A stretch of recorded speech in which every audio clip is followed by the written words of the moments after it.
Hello and welcome to video number 8 on land use. I'm your instructor, Jack Gately, and I'm the owner of Jack Gately Real Estate and the Real Estate School. I'm glad you're with us, and let's get started into land use controls and regulations. This is a fascinating chapter, in fact, that involves basically how the government is involved in regulating how we use our own land, because the government, the federal government, the state government, and even the local government is involved with how we use land.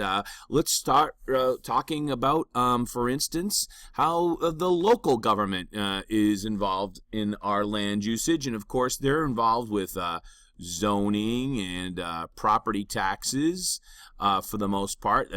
That's how the locals are involved with how we use our land. And of course we have also special assessments or special liens, but for most around here we call them special assessments. Now a special assessment is a type of tax or a way to collect revenue for a localized improvement. Say what? Huh?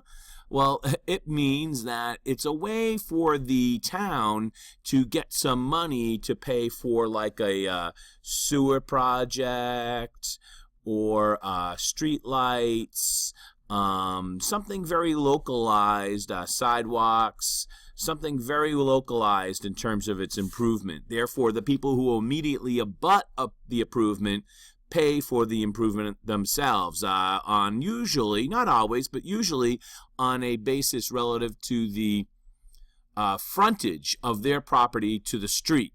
So if that happens to be disproportionate, that can really hurt. For instance, I live on a it's not a corner lot, but the street kind of curves like this, and I live on this kind of pie piece shape of lot. And everyone else's lot is pretty much the same size, but I have more frontage than other people, just because mine's kind of funny looking shape, and therefore I might have to pay more for a special assessment unless for some reason it was capped at a certain dollar figure, even though I have the same size land, but my frontage is longer. So special assessments, I think we're going to mention this in one of the other videos as well, but doesn't hurt to mention it now. Where I think we have to look at the local ability to influence how we use land is most predominantly and most remarkably, I think, is the power of eminent domain.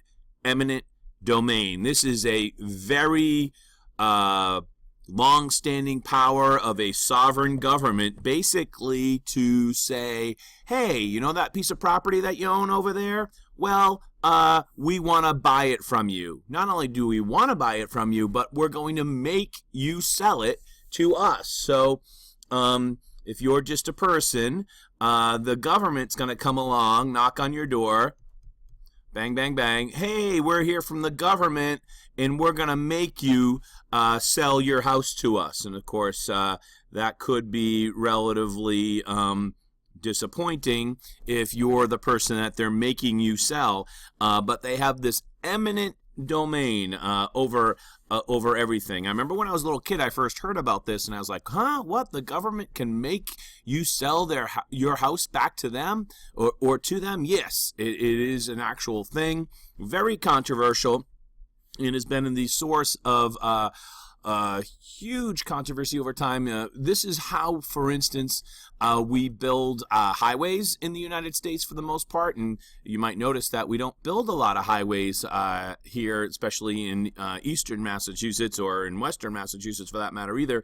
We don't build many highways anymore because for the most part, in order to build a highway, you need eminent domain in order to take the people's land that the highway travels over. We're going to talk about this in a second. So one of the most egregious examples of eminent domain occurred out in Boston, in a neighborhood of the Boston called the West End. You might know the West End because there's a sign right on Storrow Drive that says something along the lines, if you lived here, you'd be home by now, or something.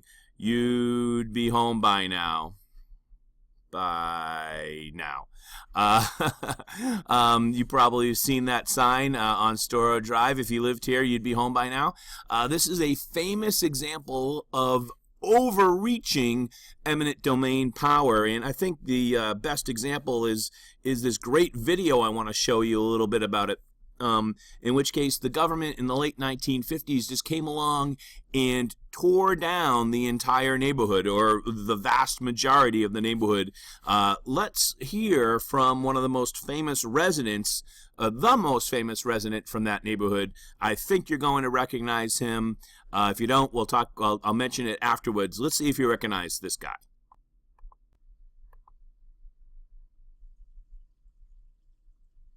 It was great land value and very little tax revenue coming from this low rent neighborhood. That's a key point. And some very smart people from a financial point of view did what they had to do. Check out this neighborhood. So we're talking about this area right here, this whole area right here, all streets, little buildings, looked a lot like the North End does today. Pretty much very close. The North End's to the upper left-hand corner over here. Let's have this guy. I hope that you recognize him. Pretty famous guy, actor. They tore it all down, put up some very expensive high-rise buildings. Tore it all down. Tore the whole place down. Look at that. Just literally leveled it. Pretty much the whole thing. There's a couple of buildings here left. But by eminent domain, forced the property owners to sell to the government. And what he's going to tell you next is that then they put up some very expensive high-rise apartment buildings here, which are, by the way, really, really ugly. Buildings in a very desirable area. And where people have been paying $30 a month for rent, now the rent's for $300 or $400 a month, 10 times as much as what they had been paying. The theory was that these people could move back in, but they couldn't afford to. So they all were scattered. You see what I'm talking about, these ugly buildings here? That's Charles River Park right near the Storrow Drive. If you lived here by now, you'd be home. From a social aspect, it was a tragedy, because a wonderful, tight community was destroyed. To this day, there are ill feelings about it in Boston. And there's a West End museum that I visited not long ago to kind of keep the memory alive of what it was, because it was a very powerful influence in a lot of people's lives. So, fascinating story here. This is the power of eminent domain, where they just literally tore it down. Let's go back to the blackboard. We're going to talk more about this. So, how does the government get away with this? Well, there's a process called to condemn the property. There's a condemn proceeding, and there's a particular process that has to go into place so that the government can actually take your property. They have to have some standards. It has to be for some type of public good, like, I don't know, a highway, for instance. In the case of the West End, that's probably one of the most egregious examples of condemnation, in that the government took it for a slum clearance project, which was all the rage in the urban renewal school of thought back in the late 1950s. Nonetheless, that's what they took it for. That's what they considered to be a public good. It was actually for health and welfare type of public good. That's how they defined it. So, you know, a public good, that can be a number of different things depending upon how you want to spin it. Your property has to be necessary for the project. That's an important standard. And then this is one here. There has to be just compensation given to whosever house the government takes. And bulldozers. Can we draw a bulldozer? I don't think we can. But yeah, that's not bad, right? There we go. I'll put some wheels on that just for kicks. There you go. Make the bulldozer front a little bit more prominent. There you go. Really gonna bulldoze it. That's better. Caterpillar. It's a Caterpillar bulldozer. So those are some of the standards by which the government has to kind of go through some hoops in order to actually condemn the property. But in the end, if they want to force you to sell it, they will force you to sell it. It's incredibly powerful government authority, which nowadays is used reluctantly. This example in the West End is probably one of the most egregious examples of government eminent domain gone bad type of situation that you'll ever see in the United States. Of course, there are many others. I'm going to recommend a book to you right now. It's by a guy named Robert Caro, and he wrote a book about another guy called Robert Moses. And if you've never heard of this guy, Robert Moses, and the book is called Power Broker, I believe the subtitle is Rise and Fall of New York. Fantastic book. The one thing about the book is that it is very, very, very thick. You're literally going to need like a wheelbarrow to carry this thing around. Might take you, I don't know, like a year to read it. Fantastic book. I exaggerate, of course. Fantastic book. It's all about New York City and New York State, and this guy who never got elected to anything, basically how he uses the power of eminent domain through government authority to reshape much of what you know of New York City, Long Island, and even upstate New York. So, fascinating story. This guy here, you probably recognize some of the projects that he is involved with. Jones Beach, World's Fair of 1964, I believe it was. Shea Stadium, which is kind of part of the World's Fair project. Thousands and thousands of playgrounds, pretty much all the parkways of Long Island, upstate New York, all sorts of water projects, in Manhattan, I believe also the Met, the UN, just an amazing record, and it was all built or all started with the Tri-Borough Bridge Authority, which is kind of the bedrock of this guy's authority to build all of this stuff and kind of grow as an unchecked authority in New York State. So fantastic project, fantastic book, strongly recommending it. Robert Moses, The Power Broker, Rise and Fall of New York.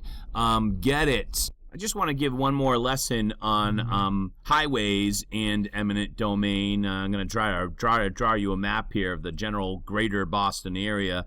If this is downtown Boston here, upcoming from the south is the Southeast Expressway, right? And Quincy is over here. And then you head down the Cape this way on Route 3. Then there's this road that goes around the city, and this is 93 North, right? 93, and the Mass Pike comes in from the west here. This is 90. Then up from Rhode Island, we have another road called 95. Now, 95 is the Eastern Seaboard biggest highway, I'm pretty sure, that heads all the way down to Florida. It's the way to get up and down the Eastern Seaboard, right? Strangely enough, when you come up from Rhode Island on 95, it comes to a complete stop. Yeah, it does. Well, one time, a long time ago, there were plans to draw 95 and have it go straight through here. And at that time, very late 60s, the government took most of the path for 95 by eminent domain. And you can even go to neighborhoods like Roslindale and Jamaica Plain, Jackson Square, all those types of places where the government took all the property by eminent domain and then never built the highway. Years later, like 20 years later, they used that corridor to build the Orange Line underground, but they never actually built the highway. And so that's why when you come to the end of 95 coming up from Providence, you come to a stop and you have to go left or right. Also, Route 24 is over here. And so this is the 128 if you haven't figured it out. Yep, there you go. There was this other highway project, which is probably the most famous one, called the Inner Belt. And it was going to start over here in South Boston and go down the pathway of Molina Cass Boulevard. And some of you ever noticed Molina Cass Boulevard? It's a really wide street, which comes to a complete stop at about Northeastern. That's because the government took this stretch here by eminent domain, and the whole plan for this elevated highway was to go through Northeastern, go through the Back Bay, cross the Charles River, go through Cambridge, and connect up with Route 93 over in Charlestown. Don't tell the folks in Cambridge, for the most part, that you're going to build a highway through their city, elevated highway, Robert Moses type, central artery type highway in the late 60s, early 1970s. No. They really totally objected to the project. They got the governor, I believe in 1970, to kill the project, and the highway was never built. But the government had already taken this portion of the highway path over here in Roxbury, and consequently kind of just scarred the whole neighborhood. So eminent domain, once again, nowadays, because of these projects like the West End, like the projects talked about in the Power Broker, and like this highway project here, has a lot of backlash to it. People are very, very reluctant nowadays to use the government's eminent domain power, but it is still used. And as a real estate professional, you should be able to speak about what it is, and also understand the history of it, so that you can be knowledgeable should any of your clients ask you about it, or it becomes a issue in your local town, because it can, even in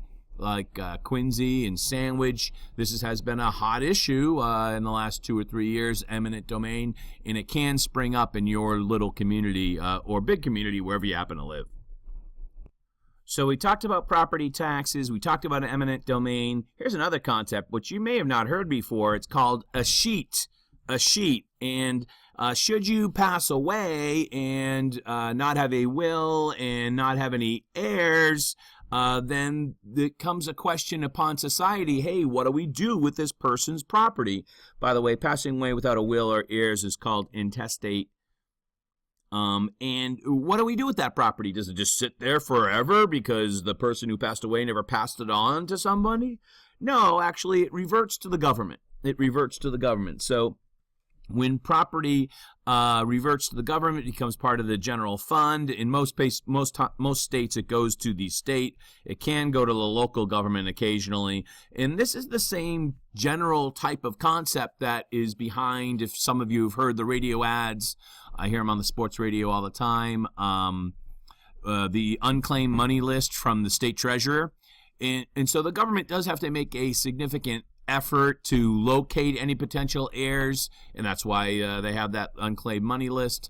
And the same thing they have to do with real estate. And after they've kind of exhausted a procedure to locate the heirs, and once they've been satisfied that there isn't, then the government takes over the property. This is called a sheet.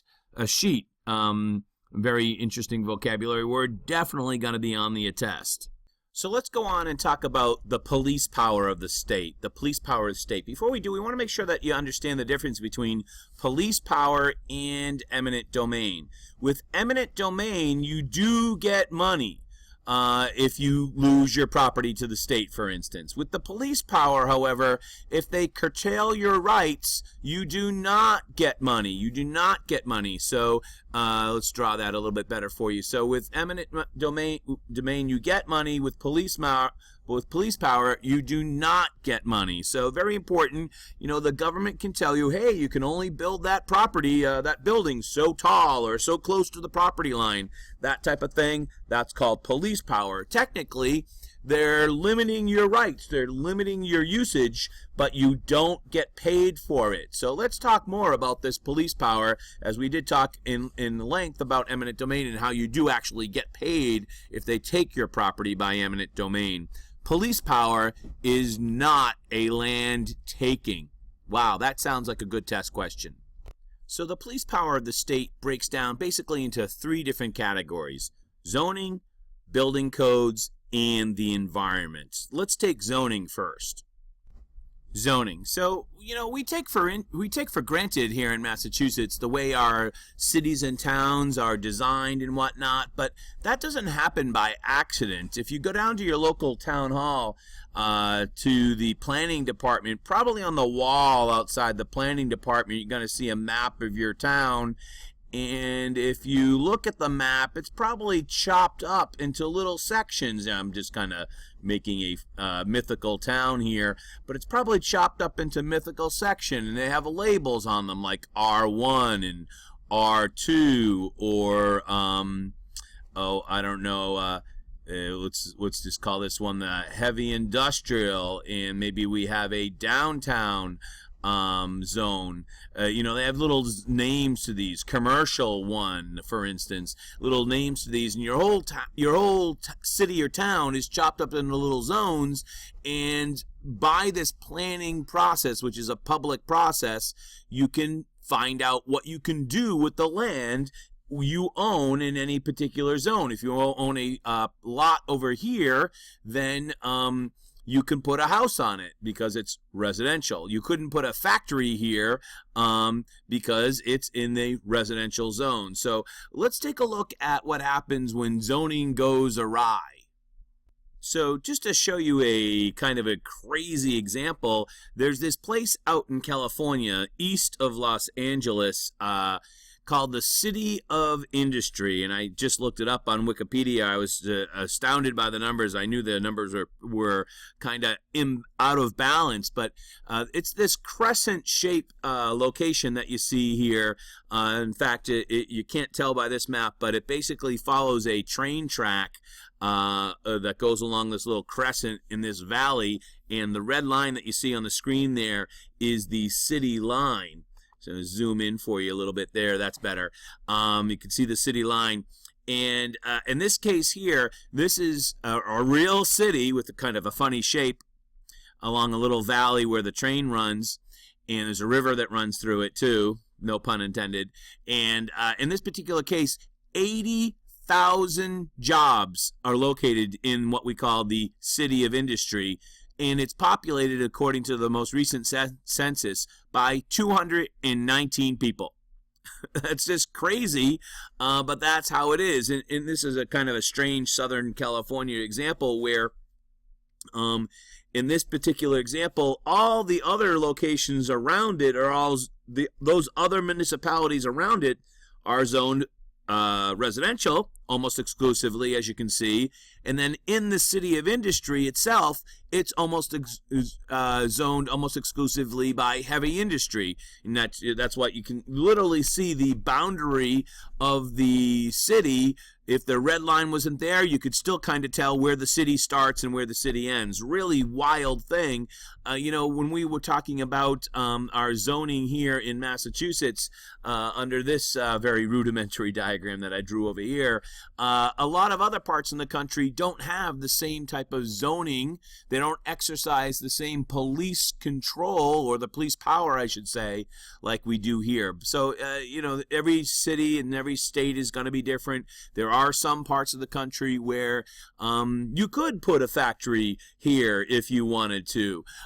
You could put next to a church a house of ill repute, for instance, and in parts of the country that don't have a very strong exercise of the police power of the state for zoning. So very important. We take it for granted here in Massachusetts, but it's how we regulate how our environment is, and we're always battling about in our local cities and towns about what should go where and how this part of the town should be planned and how that part of the town should be planned.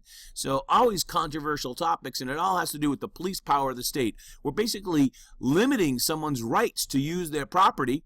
We're not compensating them at all because there's no money involved, yet we're limiting their rights, where there are some other states that don't do this very often. So that's what zoning is. Let's take a look at a couple of different types of zoning. I'm going to go back to this map that I just drew. We're going to just draw it a little bit bigger here.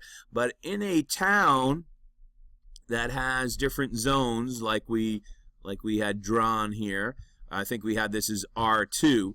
And if R2 is a zone that is residential and you need 1 acre to build a house, and let's just say you own an acre here in R2, yeah, we'll just make it like that, and you go to the town and say, hey, I want to build a single family home on my 1 acre in the R2 zone. That's a conforming use. Conforming use. In other words, you're using the property that you own in the zone as the zone was intended for. And that is good, entirely fine, no problem at all. Conforming use. So that begs the question, of course, what if what's non-conforming? Because if something conforms, then there probably is some things that don't conform. Well, something else might, let's just say it's a store. A store is located in this residential 2 zone. Well, a store doesn't fit in the residential 2 zone because it's for residential only, single family home only, on 1 acre only.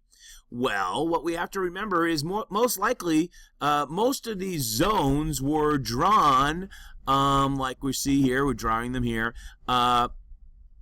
say in the 1940s, 50s, and 60s, 70s, and beyond. So it's very likely the store is from the 1920s or something like that. If that's the case, then it's non-conforming. Some people might call that pre-existing, or some people might call it grandfathered in. Grandfathered in, you've probably heard that phrase before. In which case you can continue to operate the store, and this sounds like a good test question. You can continue to operate the store, but as soon as you close the store down and convert it to a house, for instance, then you lose your non-conforming use. You can't stop using it as a store and then go back to the store some years later. Once you've ended that non-conforming use, you can't go back to it later on. So be careful now if you want to convert the store to condos, and never remember, you're going to lose your non-conforming use. So you got to think about that really hard. Other types of zoning categories would be a conditional use, a conditional permit. This is usually reserved for some type of community service, school, hospital, something along those lines. So it would be in a zone that that type of activity would not otherwise be tolerated. Let's just say it's in a residential zone and you want to put up a YMCA or something like that. That would be a conditional use. A variance is basically bending of the rules. It's a bending of the rules because you're looking to use your land in a way that a strict reading of the zoning law would not allow. For instance, the zoning law requires a 20-foot setback from the neighbor's property line, and if you can only get 18 feet, then you might apply for a variance. And as long as your neighbor over here does not object, and your abutters don't object, usually you're going to get the variance. So it's a small bending of the rules, and for the most part, and there are always these local exceptions. Local governments are funny, aren't they? But for the most part, as long as your neighbor, if you can keep your neighbor happy, for the most part, you're going to, well, let's give him 2 eyes. There we go. For the most part, you're going to get your variance. So the last one is called spot zoning. So let's just say you have a zone like this, and the whole zone is R2, meaning, as we said, single family home, 1 acre. But in one particular lot, we zone it, like the town zones it, commercial 1. So that would be called spot zoning. Now that can be very, very controversial, this one spot. In fact, some people could argue that if it's to the detriment of the property, for instance, that it is a violation of what we call the equal protection of the law, and it could be an unconstitutional spot zoning. So sometimes, however, in a town where the town wants it and the property owner wants it, then spot zoning would be fine. But in some instances, you will get people's properties saying, "Hey, you've put some spot zoning on my property that only applies to my one little property, and therefore you're singling me out." And they're going to make a constitutional case, whether or not they've actually received what we call equal protection under the law, whether or not that's fair. And so you don't see this very often, but it can be something that can happen in your town, and it could be on the exam. Building codes. So we won't go into much building code detail other than let you know, obviously, it's some type of restriction. It's a limit that the government is putting on how you use the property, and therefore it's part of the police power of the state. And remember, you don't get compensated for a police power of the state.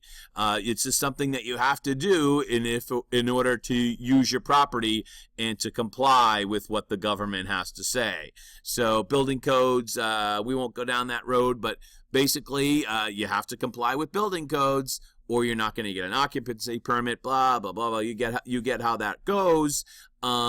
It's one of the important police powers of the state for the purpose of public safety, amongst other things, health, that type of thing.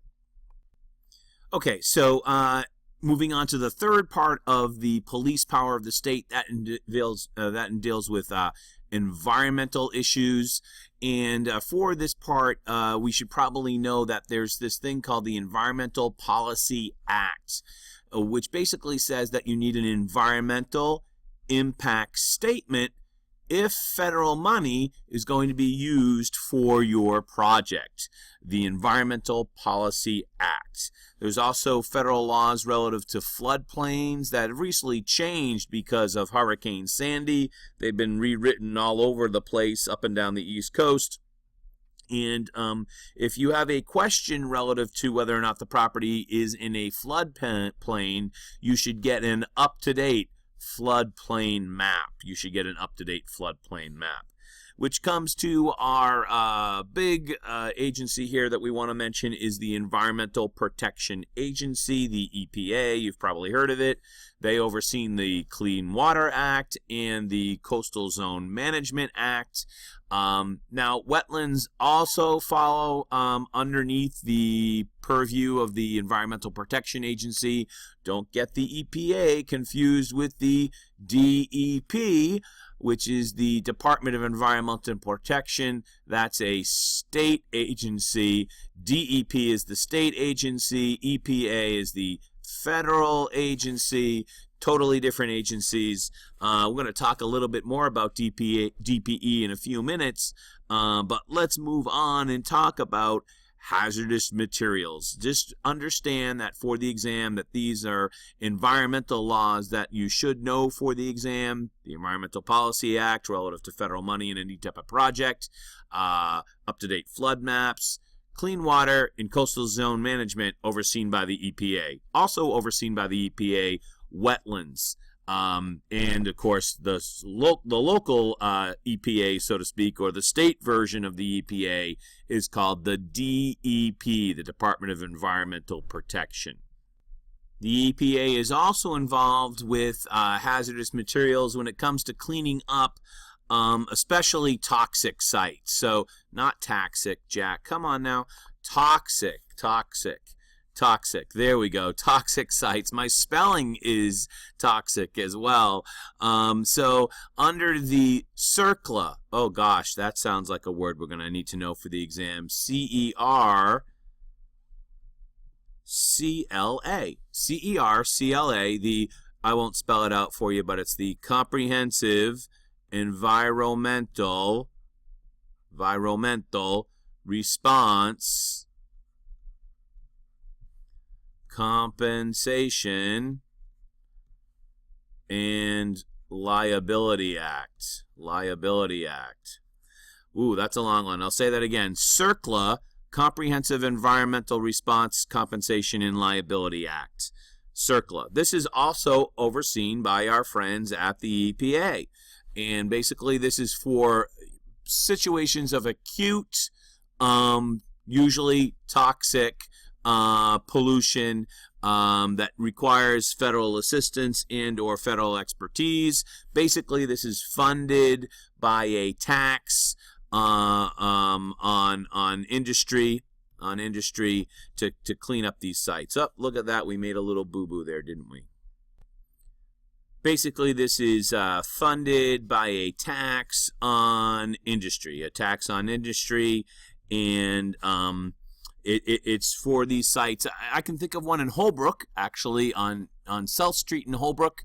I used to live right across the street from this place, if you can believe it.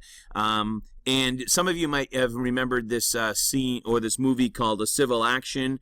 I believe that's up in Woburn, out in Pittsfield. If you're out in the western part of the state, I believe the GE plant out in Pittsfield. There may be other places like this, but usually it's that you know of closer to home. But usually it's some place of massive pollution that's usually fairly well known. Now there's these other things that are called Brownsfields. Brownsfields, and oh gosh, there's no S there. Come on, Jack.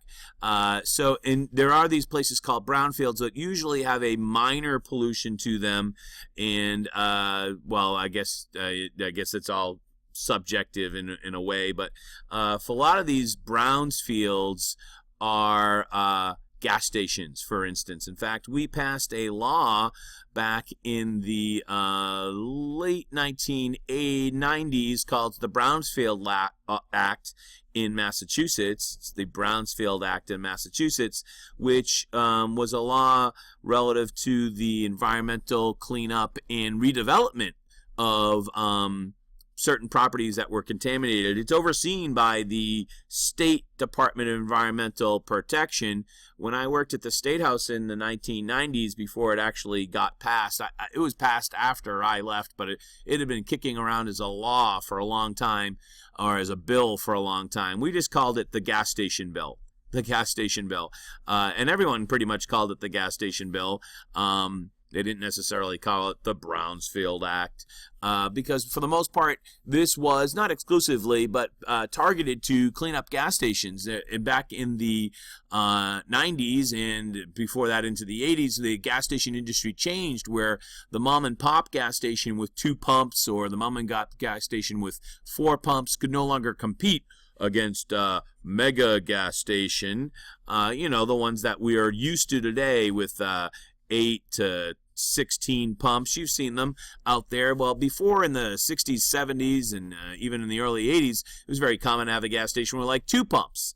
When the mega stations came along, the old gas stations couldn't compete. They went out of business, and nobody really wanted to purchase them because they had pollution. And so this Brownsfield Act helped pave the way and in part finance the rehabilitation of those properties, the cleaning of the property, and then the redevelopment of the property, usually into a use that did not involve any type of petrochemical usage. So convenience store, real estate office, you name it, they're out there. I'm sure you in your little town or your big town, I don't know where you live, you've seen these places that used to be a gas station, and it probably benefited by the Brownsfield Act. Okay, so you're saying to yourself, Jack, I'm not going to be selling any toxic waste dump anytime soon. How does this really impact me as a so-called normal real estate agent? Well, let's talk about the types of hazards that you can come across as a normal real estate agent, and probably the big one of them all, although all of these things are important, is lead paint. Lead paint. There it is. We're going to talk about each one of these individually. Lead paint, asbestos, carbon monoxide, radon, UFI, as I pronounce it. That's a formaldehyde-based insulation, and mold. So let's take lead paint first. Lead paint. So incredibly important. Lead paint. Write that out for you again, and we're going to cover all of these for you. Lead paint was originally used in lead because, well, it had 2 reasons. First off, it made for a pure white color. And when you have white, then you can then add color to get a beautiful, brilliant color. So when you start with white, it's easier to create whatever color you want. And the other part, it made for very durable paint. It was durable. And so if I draw a chart here for you, and this is time, and this is the percentage of lead paint. Lead paint kind of peaked in the 1920s as an interior paint in residential property, and then started to decline slowly until 1978. I think the first government entity to take action against lead paint was the city of Baltimore in 1951. That won't be on the exam, just for kicks, just to let you know. And then it took until 1978, January 1st of 1978 to be precise, that it was outlawed in the use of residential construction. So it took a while, but if you have a house built in the 1920s, the chance that you have lead paint in your house is like 90%, and as you head down to 1978, it's like 10%. So you can't assume that just because you have something built in 77, for instance, that you have no lead paint. That would be incorrect. And I've tested many places for lead paint, not during my professional duties as a real estate agent or a real estate broker, but in a previous profession all the time, previous profession altogether. And I can tell you, I've always been surprised. Wow, I'm looking at some paint that looks like from the 20s. It's probably going to test positive, and then it tests negative. So, and the vice versa. And something from 1976 looks like it's going to test negative, and it tests positive. So, having said that, there is basically a dead even date that this applies to, and it's built before 1978. So if it was built before 1978, you've got to be concerned with this lead paint law. So for those of you who've been keeping up to date with things in Flint, Michigan, for instance, it is a very serious issue out there. Lead paint poisoning, or lead poisoning in and of itself, is a very serious issue. We're going to read the federal lead paint warning statement for you in a second, just to drive home the point of how serious this matter is in our business. Now, I just told you that the standard is anything built before 1978, but I will tell you that the paperwork that we're going to go over in a few minutes is very often used in every sale. Just as a uniform piece of paperwork that is done in every transaction. Therefore, you never have to worry about compliance. In fact, this year I sold a house which was built in March of 1978, which technically, of course, would be the paperwork would not be applicable to. But we did the paperwork anyways, just because we do it on pretty much every single deal, even if the house was built yesterday. And that will be a policy that will be on an agency-to-agency basis, but I know many agencies that use that policy. I know even a couple of agencies that this is such an important issue, and they want compliance on every single deal, because the liability for this, in a famous case in Western Massachusetts, there was a agency out there. We won't get into it, but the agency can be held liable if the agent does not do the lead paint paperwork. Anyways, in this particular case, the penalty can be incredibly painful for the agency. Let's just leave it at that, if the paperwork isn't done. So in sales, we handle it one way. In rentals, we handle it another way. So in sales, if the property is sold to a family with a child under six, that's an important number, under 6 years age, then the buyer is required to remove the multiple lead paint up to 5 feet. Multiple. Ooh, that sounds like a good vocabulary. It has to be multiple. In other words, on like a corner or a molding or something like that, up to 5 feet off the floor. 5 feet off the floor. So in sales, you get 10 days to inspect. That's why, for most part, especially if your house was built before 1978, your home inspection window will be, by definition, 10 days, because you get 10 days to inspect it for lead paint. Now, you can waive the 10-day inspection period, but you, by most best practices, to offer the 10-day inspection period if someone who's purchasing it is purchasing it with a child under 6 years of age. Keep in mind that it is going to be the buyer's responsibility to remove the lead paint within 90 days of move-in. Within 90 days of move-in. So how does this really work? Well, what really happens is you get your inspection. If it comes back with lead paint, then you go back to the seller.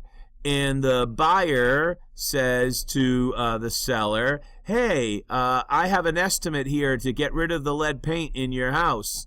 And I'll go forward with buying your house if you take off $20,000, for instance, off the price tag. So if not, then I think I'll go on and buy a different house. So while technically the buyer has to pay for it, usually they pay for it by asking for a reduced price on the property. And of course, that all depends upon how sought after the property is. Every market is different. Now, on rentals, it's completely different. The landlord must remove the lead paint at no additional cost to the tenant. At no additional cost to the tenant. So that's very important. And again, it's going to be, the multiple lead paint 5 feet off the floor. No additional cost to the tenant. And should the this have to occur while somebody is actually living there, then 1T on tenant, there we go. Then the landlord might actually have to put the tenant up in a different place or suitable replacement housing while the work is going on. Now, very, very important here, the tenant can't opt out. The tenant can't opt out. And Jack, why would a tenant want to opt out? Well, a tenant might want to opt out because they might say to themselves, hey, this place has lead paint, and I have a 4-year-old child, for instance.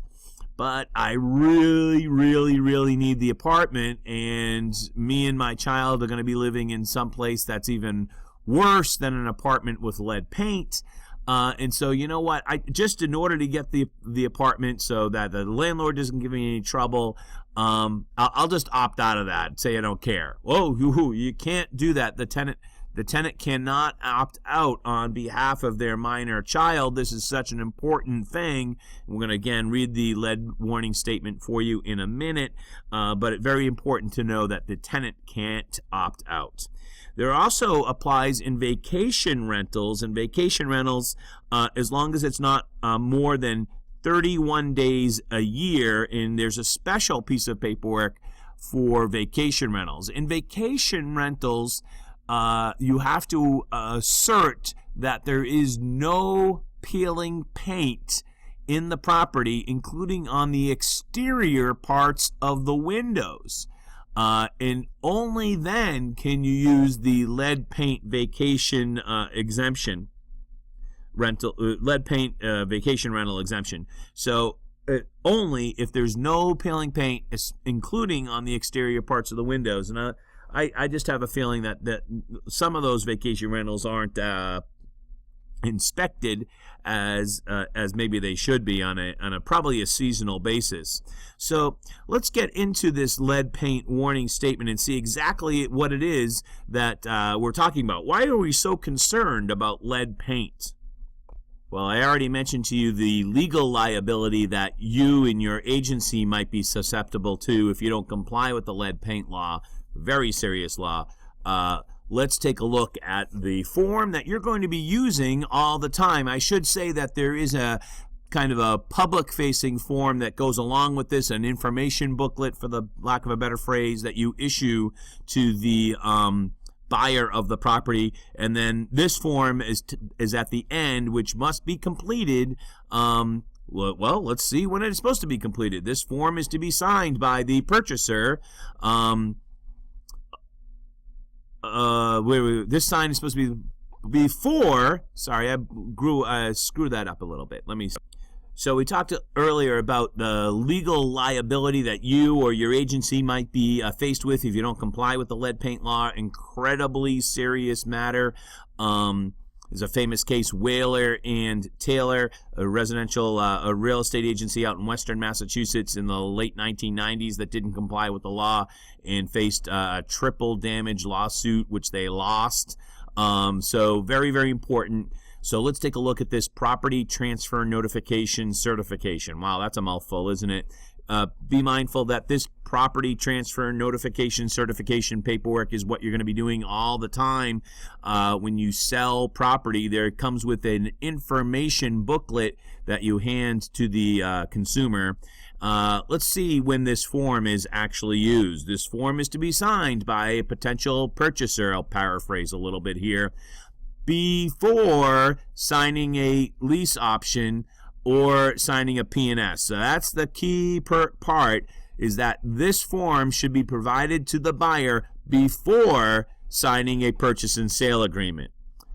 For residential property built before 1978 to comply with federal and Massachusetts lead-based paint disclosure requirements. So keep in mind, this sounds like a good test question.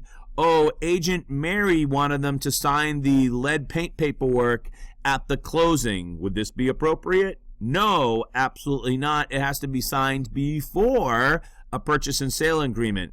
In fact, in that case that I mentioned, Whaler and Taylor, which is the agency out in western Massachusetts, in that particular case, the judge said that you have to show this paperwork because the paperwork itself is meant to, what was the judge's phrase? It was meant basically to intimidate or worry a buyer. And so you have to show it to them and have them get to sign it before they actually are locked into the purchase through the conventional purchase and sale instrument. So what are we talking about here? Let's read down. Federal required federal lead warning statement. Again, I'll paraphrase a little bit, but on residential dwelling built before 1978 is notified that such property may present exposure to lead from lead-based paint that may place young children at risk for developing lead poisoning. Lead poisoning in young children may produce permanent neurological damage, including learning disabilities, reduced intelligence quotient, behavioral problems, and impaired memory. Lead poisoning also poses a particular risk to pregnant women. In other words, lead poisoning, really, really awful. It's awful. Permanent neurological damage. The seller of any interest in residential real property is required to provide the buyer with any information on lead-based paint hazards from risk assessments or inspections in the seller's possession, and notify the buyer of any known lead-based hazards. A risk assessment or inspection is highly recommended prior to purchase. Now, the way the law works, and as you can see, it's pre-populated on this particular form, for the most part, the way the law works, a lot of sellers, they don't want to know if they have lead paint. Unless, of course, they've actually taken action to remediate the lead paint and they've gotten a letter of compliance or a letter of interim control. If they haven't gone to those steps, then for the most part, not always, but for the most part, they claim ignorance. So they're going to check box A2, which as you can see is already checked on this particular sample page. Seller has no knowledge of lead-based paint or lead-based paint hazards. Basically, they're like Schultz from Hogan's Heroes. They don't know anything.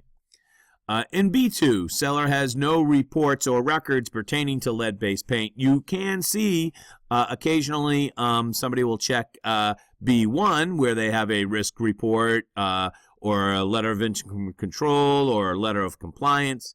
But for the most part, people are checking item 2 because they just don't want to know. And they're going to put it on the buyer basically to have it tested and put it on the buyer to get an estimate. So further down here, most people pick E. Purchaser has received the property transfer lead notification that we're talking about now. They received a 10-day warning, a 10-day opportunity, or they waived a 10-day opportunity. Most people pick F1 because they get the 10-day opportunity. And then here's the part that's for you down here. All of this is for you, but you, if you're the agent that represents the seller, then you have to acknowledge that you've told the seller of their obligation. And if you're the agent that represents the buyer, then you have to assert and affirm that you verbally informed the purchaser of this possibility under the Massachusetts lead law. So incredibly important. Everyone signs and dates on the bottom, including you once again. And this is overseen by a state agency called the CLPPP. It's a lead paint agency. That all they do is specifically seek compliance for this very, very, very important matter, where you can get permanent neurological brain damage. So this is not a matter to be taken lightly. This is an important professional responsibility. You should take it as such. Pretty much everyone else in the industry does as well. It's never something that should be glossed over or handled later. This is a vital aspect of your conduct as a professional real estate agent. Okay, so our next topic is asbestos.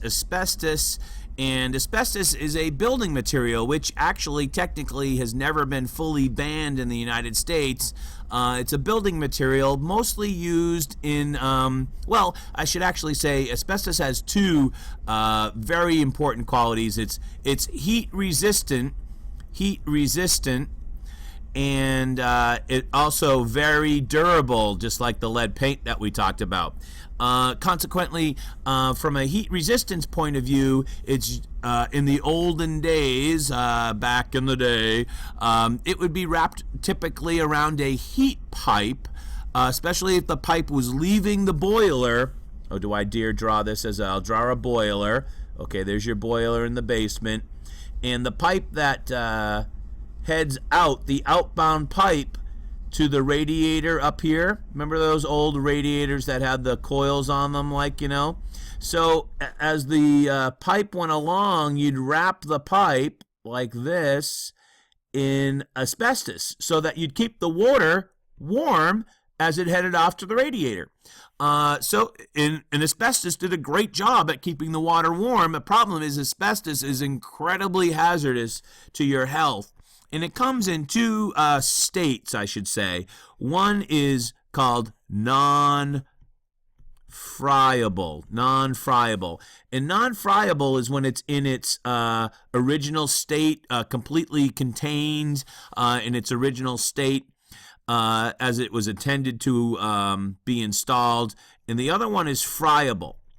And these, when it becomes friable, then you can get an awful disease. You've probably seen these commercials. It's a difficult one to pronounce, and as you know, I cannot spell. So let's give it a try. MESO, mesothelioma. Mesothelioma. It's a really awful thing. That you would never want anyone to have. It's a type of cancer. It's an awful thing, mesothelioma, not to be made fun of in any way, shape, or form. And once the asbestos gets to its friable state, which means that it's flaky and airborne and can be breathed into your lungs, you can get mesothelioma or mesothelioma, depending upon how you want to pronounce it. Awful thing. And you've seen these heat pipes wrapped in this type of material. I just took a listing recently where I came in for the first time and I saw the heat pipes wrapped in a material like that, and I said, oh boy. And then I looked at it and it was actually brand new, and the material wrapping had a label on it that says fiberglass. So I was okay, we're better off. We don't have to worry about an asbestos issue here, thank God. So I was really worried about that particular listing, and then I got right up to the heat pipe wrapped in fiberglass. Okay, so an important topic, very, very serious issue, asbestos. Also used in other building materials. Just a quick note, like most of these building materials have been since removed, but flooring tiles in a hospital or a school, you know, the old green ones with the little speckles in them, sometimes even shingles, kind of oversized shingles on a house, usually only about 1/8 of an inch thick with a little bit of a texture to it. Asbestos, again, very heat resistant, very durable. Oftentimes the most classic example is in a water pipe situation, but you can see it in a number of different ways. Okay, carbon monoxide, CO, incredibly important item. This is a colorless and odorless gas, so there's no color to it, there's no odor to it, and you don't even know you're taking it in, and unfortunately it can cause death. So awful thing actually happened near my house many years ago, about a decade ago.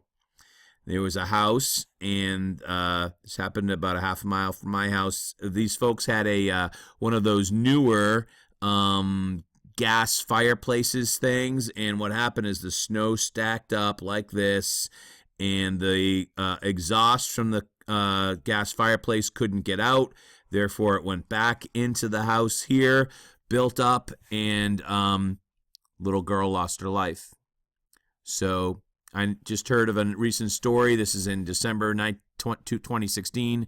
Same thing happened over in New Bedford just recently. A father and son lost their lives from carbon monoxide poisoning. Very serious matter. And since 2006, here in Massachusetts, mostly because of the awful thing that happened right around the corner from my house, in Plymouth, where I happen to live.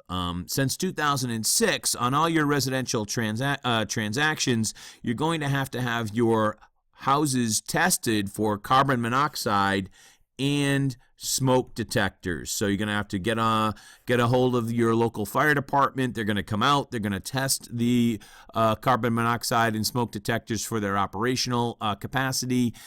Typically, the older the house is, the lower the standard. In other words, if the house is new, then you're going to have all hardwired battery backup type of situation. But the older the house is, the fewer that you need to have, and the less they need to be wired into the electrical system. Having said that, recent standard just passed also that none of the detectors can be more than 10 years old, more than 10 years old. So if you're selling a house that and the detectors, they're all working, and if they're over 10 years, it doesn't matter, they still have to be replaced. So that's a new regulation in the fall of 2016. So carbon monoxide, you hear about it. I remember just a couple of years ago, couple of younger folks went up camping in Maine. It was like May, so they started the generator in the basement and never woke up. So awful thing. Really heartbreaking. Carbon monoxide poisoning. It's serious. It takes people's lives, and you're going to have your house tested for it ever since 2006. So that probably be on the exam, on the Massachusetts portion of the exam. I would tell you that the only type of house that is exempt from this type of standard are houses without any source of carbon monoxide, and of which there are very few, like a house that's totally powered by solar power, for instance, or total electric home, perhaps. But other than that, all sorts of things create carbon monoxide. You would think that it's gas, propane, kerosene burning appliances, yes, but actually even coal and wood can produce carbon monoxide. So there are very few exceptions, and very, very important part of your duty as a real estate agent. Another thing that can build up in your house is radon. Radon. Now, there's a common myth that radon only comes from places that are rocky and have a lot of granite ledge to them. That is apparently scientifically incorrect. And radon works a little bit like carbon monoxide in that if this is your house here and this is the ground, but instead of coming from some type of man-made type of energy source, radon comes naturally from below, and it also is colorless. Did I do that again? Colorless, I'm stuck on the R. Colorless, forgive me, and odorless. And so you don't know it's there. You don't know if you're breathing it in, and it gets a testing because it can cause lung cancer. And it's very, very important. This is how we remediate it. So this is how we remediate it. Now, I should keep in mind that you don't have to have your property tested for radon, but if you're representing a buyer, it is a good idea. It's fairly easy to accomplish during the home inspection window. So let's get to the story about how we remediate it. If this is the basement here, your radon is entering into the house through the cracks in the floor of the basement. Down this way here, and it builds up in the house up here, and it is the number one cause of lung cancer in non-smokers, I should mention to you. So the way to remediate it is you put in basically a heavy-duty sump pump type of bucket, but the bucket has got little holes in it. Bucket's got a hole in it. And then you seal the floor of the basement, and you also seal the sump pump lid. So you create a seal down here. Okay, let's draw that way. There you go. But before you do that, you actually drop down into this sump pump bucket basically a straw, a PVC straw, piece of pipe, and then you run the pipe up through the side of the house through a little fan unit here, and then up a chimbley here, so that basically you're diverting the radon into the sump pump bucket. By the way, radon is, you probably should know this for the exam, it's actually the radioactive decay of very small amounts of radioactive uranium and thorium in the ground. Probably won't need to know all of that for the exam, but figured you should know it. But basically, by creating some pressure on the floor of the basement, then you divert all the pressure, basically creating a vacuum, right? It's a vacuum. And then you suck up the radon with a little fan unit and send it out the chimney. So usually in most houses, this can be something that can be fixed for like maybe $2,000. So, it's totally remediatable. Oh gosh, is that a word? I think I just made up a new word for the webinar. Remediatable. Won't be on the exam. All right, and the last two in this category are mold and euphy. Mold and euphy. Well, I know you know what mold is, and we'll explain what euphy is in a second. So mold, there have been a lot of legal cases about mold.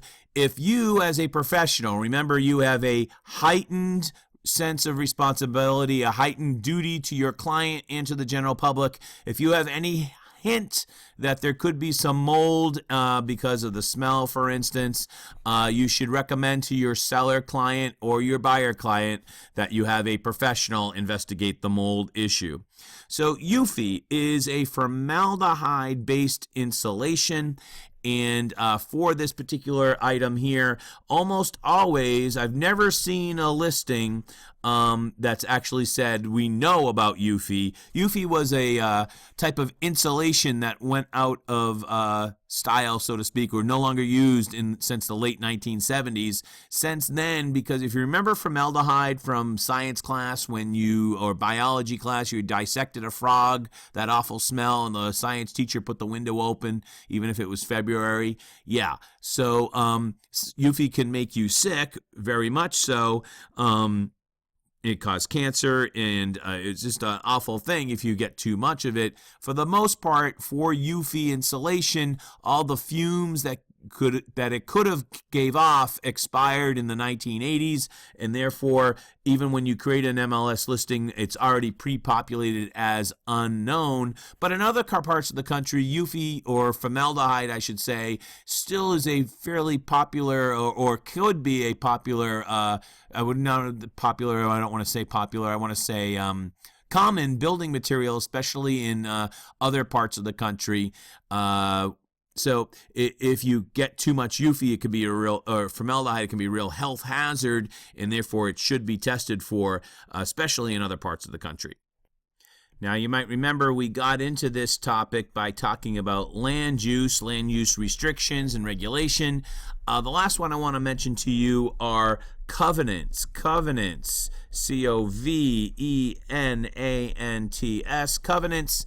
And covenants, like in my neighborhood, for instance, we have covenants that every house has to be at least a certain size. You can't have a boat that's visible from the street, or a camper, for instance. We also have covenants relative to commercial vehicles. They can't be parked overnight. I didn't live in this neighborhood, but near where I grew up, there was a neighborhood that says you couldn't have your garage door open unless you were coming and going from the garage with your vehicle.